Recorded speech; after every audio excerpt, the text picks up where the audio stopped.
সরিষাবাড়ীতে যথাযোগ্য মর্যাদায় মহান মেয়ে দিবস পালিত। আল আমিন হাসানের প্রতিবেদনে দেখুন বিস্তারিত। সুস্থ শ্রমিক কর্মঠ হাত, আসবে এবার নবপ্রভাত। প্রতিবাদ্য জামালপুরের সরিষাবাড়ীতে যথাযোগ্য মর্যাদায় মহান মেয়ে দিবস পালিত হয়েছে। শুক্রবার 1 মে সকালে উপজেলা প্রশাসনের আয়োজনে বর্ণাঢ্য র্যালি ও আলোচনা সভার মধ্য দিয়ে দিবসটি উদযাপন করা হয়।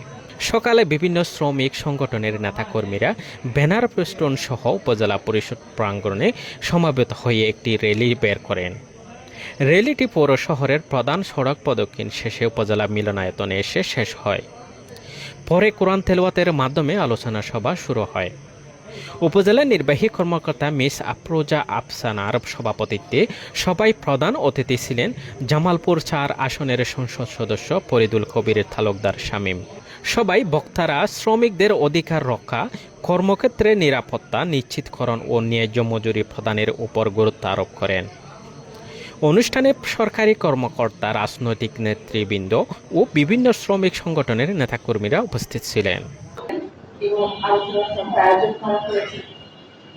আজকে এই সভায় উপস্থিত ছিলেন আমাদের মাঝে জামালপুর 4